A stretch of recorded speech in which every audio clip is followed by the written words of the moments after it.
Mac, a law firm representing injured people. Japanese beetles love roses too, don't they? They will chew on the leaves. Yes, they will. You got to protect against that. So generally, I use 7. Is a product such as that? Is that the best way? I know they say get the traps, the Japanese beetle traps, but to my mind, that just calls them in.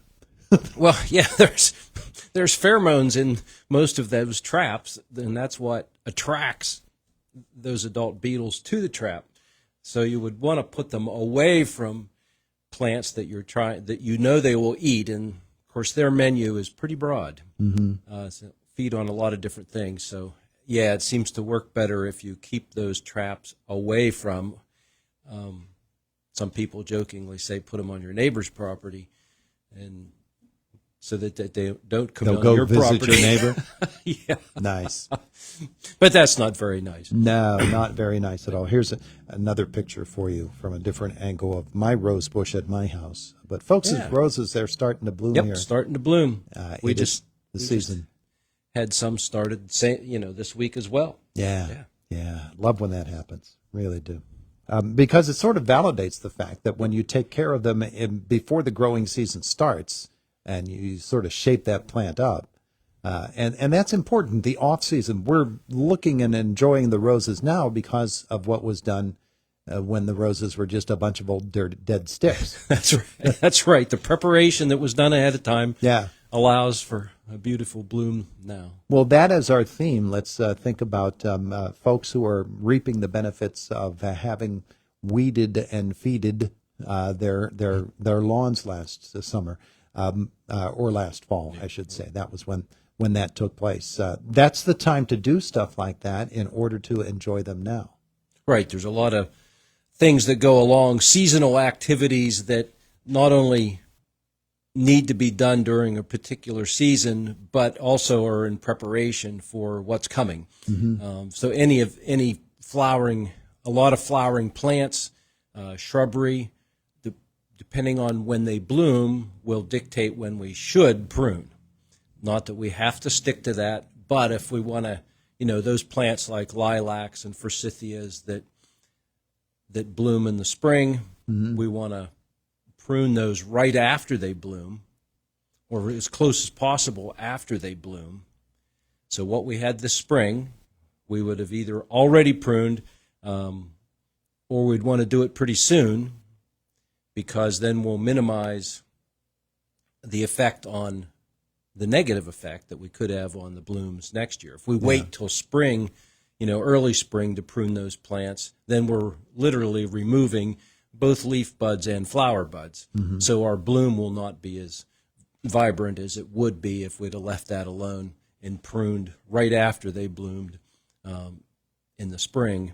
And then that gives time, because those buds on those plants are set up, by fall.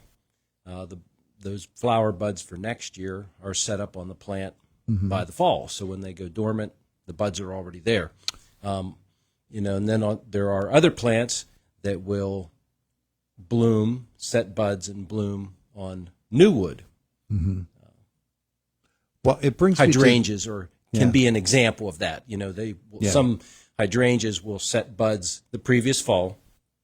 And then we have a lot of different varieties of hydrangeas now that will do both. They call them recombinant type varieties, but they will set those flower buds in the fall. But then if we have a hard winter or we have weather conditions that kill those buds during the winter, that's okay, because we'll get a second chance, because then those cultivars will actually set new flower buds. Now, it delays the flowering period, of course, because you have to wait for that new growth to come out and then set those flower buds, and so they'll bloom later into the summer than the other, but at least you get blooms. It brings me to the topic of rhododendron, which the blooming season is just over for them, for their flower blooms. And rhododendron are one of those really, really fast-growing plants that can overtake the space in which they're planted. So when is the proper time to prune them? Right after they bloom, as they've just done? So people should be thinking about that right now, even for a drastic cutback. Because you see some. Yeah, drastic. We want to. That's also called rejuvenation pruning. We want to do that during the dormant season. So we want to do that late winter, Okay. early spring. If we need to really, if they've gotten overgrown, and we want to cut them back hard, so that you basically just have sticks left, no foliage. That's when we want to do that. That's a stressful activity, and we want to do that when the plant is dormant, and then allow it in the spring then to put on. There's buds down in the stems, towards the ground, and those buds will open up. Not all plants are like that, but rhododendron are, so that you can rejuvenate, prune those. They'll send up new shoots off of the stems that you've left, and so that's a way that you can help control the height if it's gotten out of bounds. That can be scary for folks, though. Yes, yeah, They've spent years getting it to this point. That's right. But that's the thing. If they get overgrown, there are options to keep the plant. Now it's going to take a couple years to get the foliage back, because it's an evergreen plant, and then to get it back into flowering again. But but they will grow faster because you have an established plant. You're going to get that foliage and the flowering back sooner. Okay, so if you're established. somebody that has, like that guy up along 422 in Stronestown, where it's bigger than his house. Yes. If you're cutting it way back from that all the way down, we could see something like that. What about if you just have a moderately large plant that you want to take down to medium size? And yes, and that could be done right after blooming in the spring. Okay. Okay. And then that allows time for new growth to come out, and then also then the whole summer and early fall for flower buds to develop on the plant so that it's ready to go next spring. Yeah. Okay. Yeah. Yep. So you can thin it, open it up a little bit, as well as shorten it that way. There's probably nothing more colorful and fun to see than a full bloom rhododendron in the spring. And probably nothing sadder than a week later when those blooms are dying and they're falling off. Because it just looks like, oh, man, it was so nice, and now look, that poor thing. But that's the way the plant goes. That's right. That's the cycle. Some people will go in right after bloom because you will get little seed pods developing where the flower was. So some people will go in, and that's on a little stem. It's like an upside-down umbrella almost, and they'll go in and pinch that out right as the new growth is starting to, the leaf buds are opening up there, and you can pinch that out right above that. And especially for a plant that might be a little bit stressed, it's not a thing that you have to do, but especially on younger plants that are trying to get established. And then we throw them into, if you planted it this spring or even last spring, and now we get into the throes of all this heat stress and dryness now. Yeah. Pinching those off can help conserve energy and have that, just to maintain the leaves, the new leaves that are coming out, new growth. I want to ask you about gardens right now, because with the weather that we've had, I don't know that this is because of it or not, but I've noticed I've got some wonderful fruit. I've got some great cucumbers right now. The cucumbers themselves have already formed, and they're looking wonderful. Tomatoes the same way. I've got great tomatoes on my plants. But the plants haven't even had time to vine out as typically they would, and the tomatoes aren't near what they're going to be if we ever get any more rain.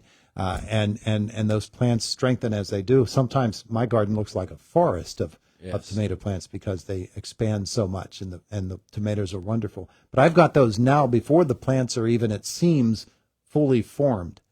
Is that a concern? Is that a result of the dryness of the weather, that I've got such great fruit before I have the foliage that actually shades them? Yes, they can try to set fruit sooner if there's stresses on the plant, such as water stress, that kick it into flowering, before we get a lot of growth.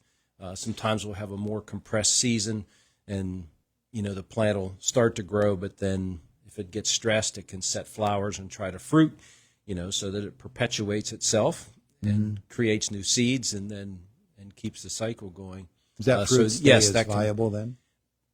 Yeah, the fruit can. Yeah, no, those fruit will develop They'll be fine. You may not get, because you didn't get as large a plant. If it kicked it into fruiting too soon, it can stunt. Some plants will be stunted by that, so they won't maybe flower as much and produce as much as if they would have been allowed to grow a little bit bigger. And the other thing there is with tomatoes, especially, is we've got indeterminate plants and determinate. So the determinate plants will only grow so much, and then they're going to set flowers and fruit. So we're going to get a lot of fruit at one time with a determinate plant, and that can be scheduled more. If you want to only pick a few times, or if you want a whole bunch at one time so that you can process them. Yeah, that works well. which is what we do. Whereas the indeterminate plants will grow, flower, they'll keep growing, set another flower truss, grow some more plant. So the vines will keep getting longer. You can string them up, but you get less. You get a cluster of fruit, and then you can harvest that. So if you're just eating them fresh, that can work. That type of a plant can work better if you want a little bit over time. There you go. Yeah. Little garden talk. Yeah. Here today with this dry weather, and when we talk next week, we'll have had, I think, some more rain according to the forecast. Hopefully, things need a drink. Yeah, we do, and I have a suspicion that my plants will like that a whole lot, and that the plants themselves will grow a bit stronger too. He's Bob Pollock from the Extension. You can give Bob a call at the Extension office if you'd like, if you have a question. It is the voice of Indiana County. It's WCCS 101.1 FM, AM 1160, and WCCSradio.com. We're 2 minutes away from 8 o'clock. Fox News then, and then Josh from the WCCS newsroom. Hi, I'm attorney Robert Marcus. And I'm attorney Brian Nitterheiser. At Marcus & Mack, we understand the financial stress you may suffer after an accident. That's why having the right lawyer can make all the difference. If you or a loved one have been injured due to someone else's negligence, you deserve experienced and aggressive representation. with 100 years of combined legal experience, we mean business. Marcus & Mack, with 5 convenient offices, including Indiana. Learn more